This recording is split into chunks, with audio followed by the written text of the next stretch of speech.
Okay, so say we're making a game that supports both keyboard input and a joystick input, so our player can choose which one he likes the best. In order to support that, we'd have to change our code to support both the new controller and also the keyboard. And then every time a new controller would come in, we'd have to change that code again and add some new conditions. Now that wouldn't be much of a problem if we only had one input in our game, so maybe just a jump button. Then we'd have to type in the code for the keyboard, for the controller, and then for every new kind of controller. That wouldn't be much of an issue. But the reality is that we have more than one just button, so we have a jump button, a action button, a fire button, and for every single of those buttons we'd have to duplicate our code once more. Now that isn't going to work out, so let's try again. Now imagine we have our player and he has multiple ways to send input. For the sake of simplicity, let's only keep the two most important to us. Imagine you're trying to get your player to jump, so over here you have your player, and these are its inputs, and we're trying to call the jump function. So if the spacebar is pressed, the jump is called. Same thing goes for the controller. If A is pressed, then jump is also called. Now eventually we're going to run into the same problem when every time we introduce a new controller we have to go back inside of our code and actually add these new connections. And when we introduce a new function, then we'll have to write as many conditions as the amount of controllers we have. So let's go back a bit. What if we created another layer in between the input and the game? This layer would be able to read inputs from all the different controllers and then convert it back into a single virtual input.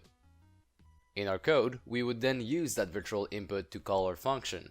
This way, if we end up adding more controllers, we would only have to connect them to our new virtual input, and not to every single piece of code using these inputs.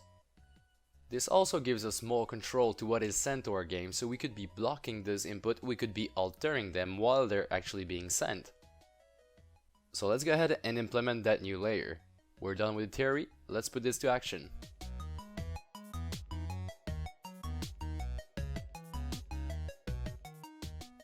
Okay, so here we are in the engine. I've got my script folder and inside of it I've created a input manager folder just for this video. I am going to right click on it, create, and I'm going to create a input manager script. Let's open it up inside of MonoDevLab.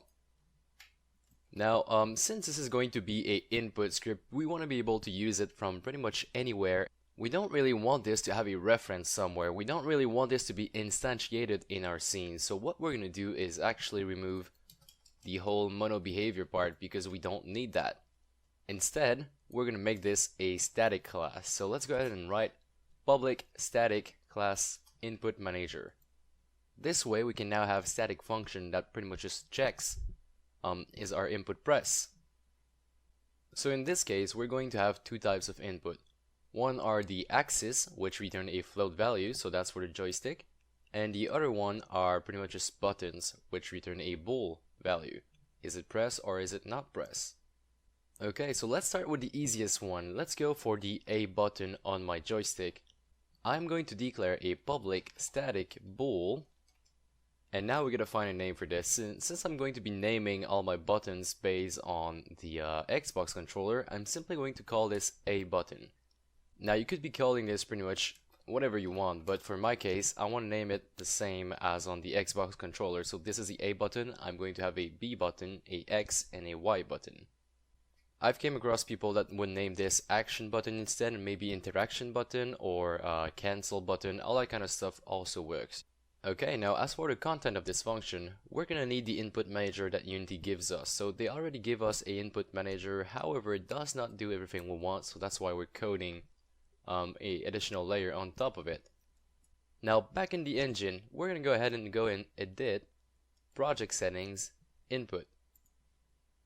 And now on the right in your inspector, you should have a list of every single inputs you have in your game. Now you're gonna have a few by default. I already have some that I've made myself, but I'm going to reset them with you. So you actually need to keep quite a lot of those because Unity used them for the menu, and I think it also used them for a few other things. So I think we need to keep the submit and the cancel. Now I'm simply going to reset my list to have the exact same list as you guys do. At the end of the episode, you're also going to learn how to reset and how to import or export your inputs. Okay, so this is what you should actually have right now, something of the sort. We are going to create new assets on top of that. They are called axes here, but they're really just input settings. So we are going to start by incrementing this size by 1. So right now we have 18. Let's make sure we don't put that on 0 so we don't lose what Unity uses. We'll go ahead and create a new one, so that's 19, and it is going to duplicate the last one, which was cancel in this case. Now we want to be able to put a button in there. This is going to read both button, both axes, joystick. This is going to read pretty much everything, but we gotta make sure that we tell him that we want to read a button here.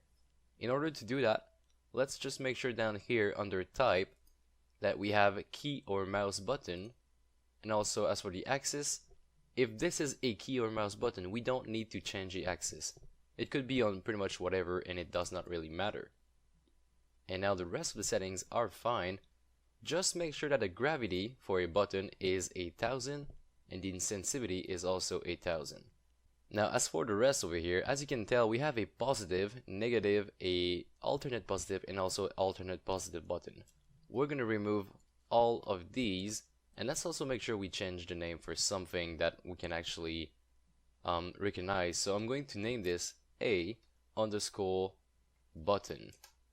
Okay, so now this is where you would actually open up Google and you would look for your controller if you have any. So in my case, I have a Xbox 360 controller that I use for my Unity games. So I just went on Google, typed in Xbox 360 Unity, and here we go. It came out with this. So this image right here is going to be my guide for pretty much the rest of the video. So now what I've did is I've created input for the A button. As you can tell on my image right here, it says A is number 0. So what I gotta write is joystick spacebar button spacebar 0, and this is going to act as my A button input now. Now, since we want to have multiple buttons like this, since we want to have multiple way to actually input that, not only the joystick, we could go down here in alternate positive button and actually type in a key on the keyboard. Now on the keyboard, I could be putting the A button as well. You could also be putting J button, the G button, whatever you want. It's really up to you. This is going to be your A_button input. So just to not make this too confusing, this is going to be my A button on the keyboard as well. And this is pretty much what you need to do to have your input registered. So once you have this, you can go back inside of your code and we're going to go return a value. So it is really simple. All you got to do is inside of this static bool function, we are going to say input.getButtonDown, and we're going to send in the string A_button like this. And just like that, this is going to return a bool as well, and we're going to get the result out of it. Now you're probably wondering, why are we not using that line directly in our code? And there is multiple answer to that. Having this extra layer, this extra input manager layer, we can actually block inputs, say globally in the script. We could have a boolean up here, a private static boolean that would turn off everything. We could have multiple things affecting this. We could be blocking this. We could be doing a input manager where you're able to change the keybinds as well, and say A buttons become something else, and we can send in a string instead. We could be doing all that kind of good stuff. So having an extra layer where you can actually work on it that is not Unity based, that is not under the engine, is actually going to be really useful in the end. So let's keep going. We have the A button. I'm simply going to duplicate this 3 times and I'll quickly do it in front of you. So we got the B button. We also got the X and the Y button. Let's already change the inputs even though we don't have these just yet. So X and Y, like so. And then I go under Edit, Project Settings, Input, and we are simply going to create 3 more entries, so that's 22. And I'll change the name here as well. So that's B button. The positive button on the keyboard is going to be small b, and it's joystick button 1. Now I keep going this way, so that's X.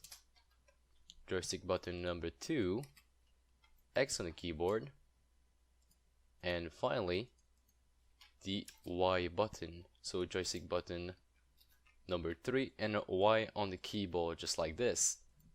Now all of these should actually be working already, but what if we want to have the joysticks? Because that's one of the most important part. You want to have the joystick so you can actually move your character around. So we're going to go ahead and code the axis.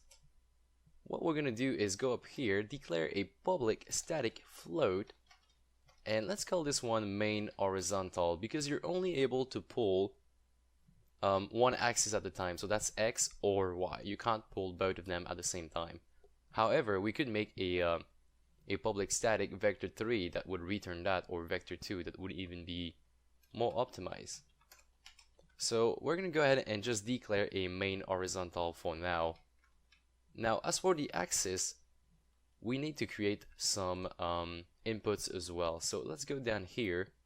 I'm going to create 2 new inputs. So create 2 new entries in this list, and the first one is going to be main horizontal, and let's just make sure that this is for the joystick. So I'm just going to type in J underscore main horizontal, and let's do J underscore main vertical. So we will need to split the joystick and the keyboard for this. So let's go ahead and just modify these two.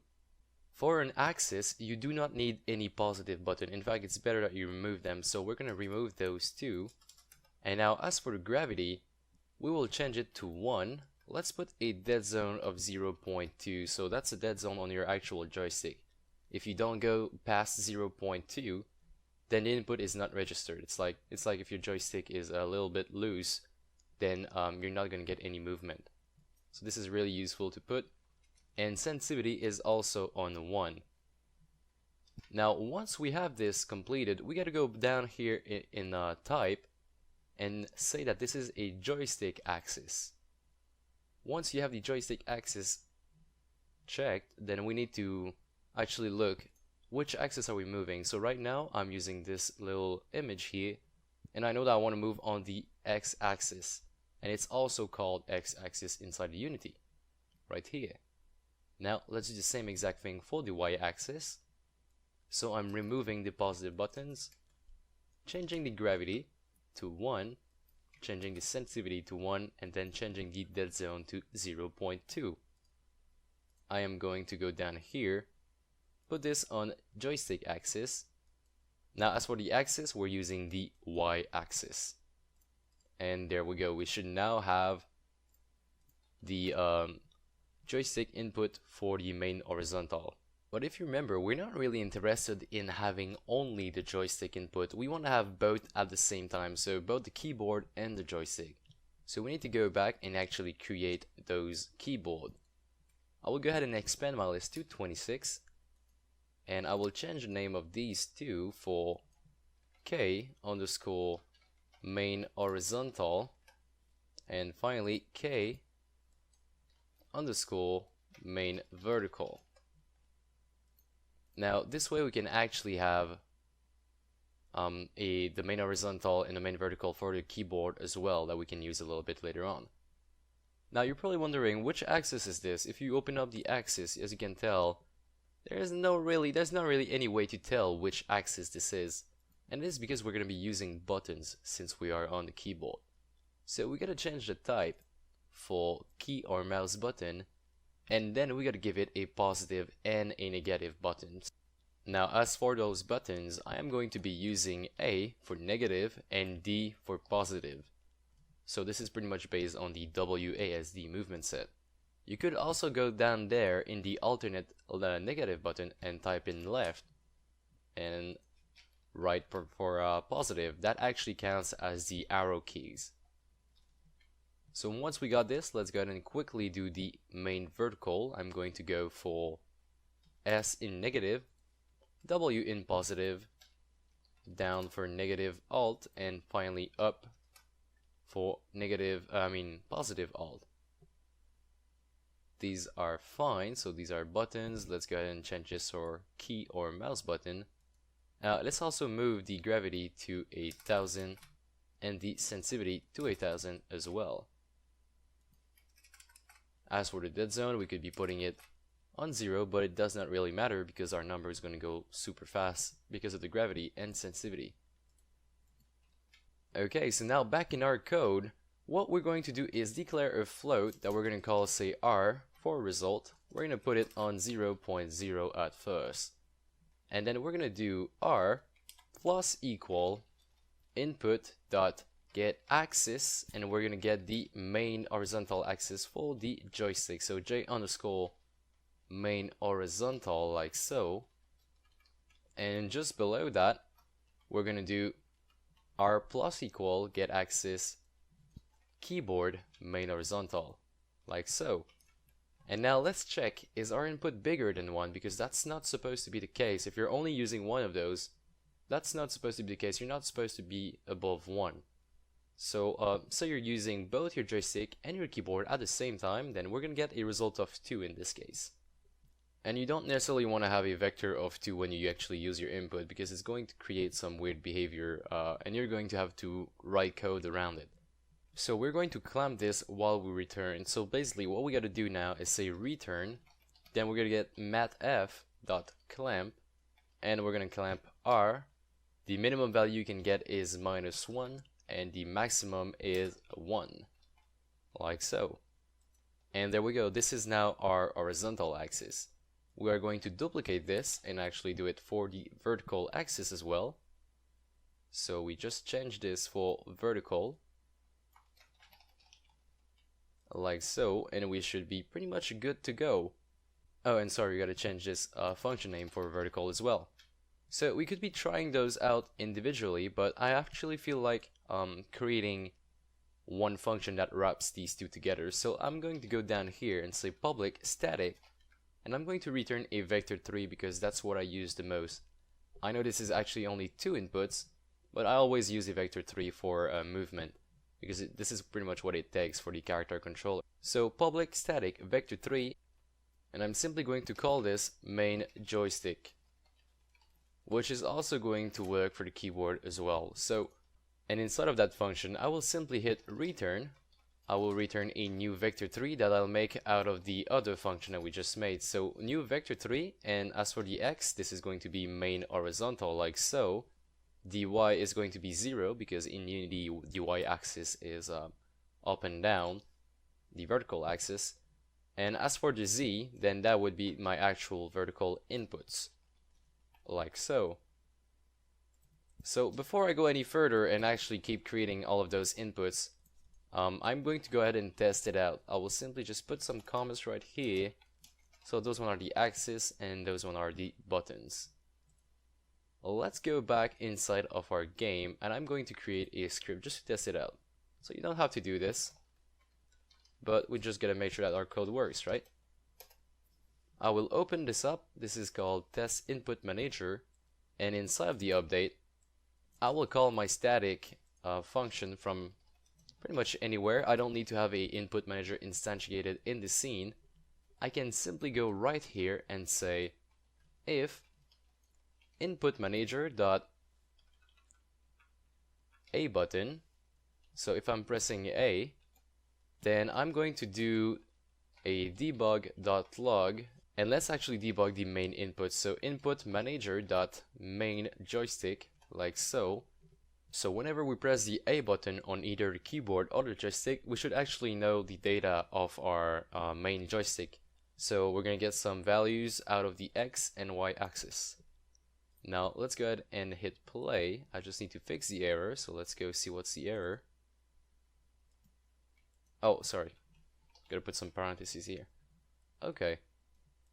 So I'm going to hit play, and in my console I should actually get nothing because I don't have a object with my test on it. So I'm going to create a new empty game object, drag the test input manager, then hit play, and let's actually take a look at the console. So I'm moving my joystick around, nothing happens because I have to actually hit A on the keyboard. So say I hit hey now, As you can tell, we get the direction I was pointing my joystick towards to. I'm actually playing with my joystick in my left hand. Let me just open up the webcam. So here's my controller. If I hit A on the keyboard, as you can tell, we get this input. Now, you're gonna see like -1 in X, and that is because we also use the A button for the actual horizontal axis, so main horizontal. So that's a little bit normal that this happens because the inputs are actually like this on the keyboard while I'm pressing A, since it is the same button. Now, of course, you don't want to be mapping your button on the same exact thing as me.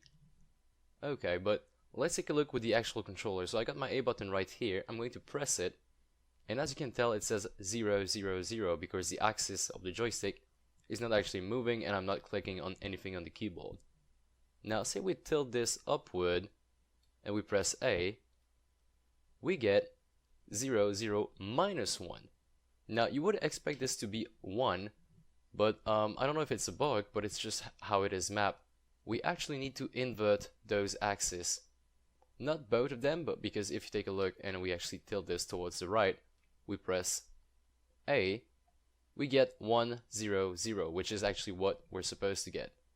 But the y-axis is invert, so we're going to go under Edit, Project Settings, and over here, where it says Joystick Main Vertical, I'm just going to remove this. We are going to hit Invert, right there. Now I'm going to hit play, tilt my joystick upward, and we actually get the good result. So this is a bug you might actually have with the mapping of your own controller, so if that's the case, simply go in here and hit the invert button. So if you are like me and you change project quite often, you don't really want to remake all of those input manually, so what you'd like to do is actually copy them over to somewhere else. Now the way you can do this is right click in your folder, go in Show in Explorer, and then go under Project Settings. Under there you will find the input manager that you can simply copy and paste into another project setting folder.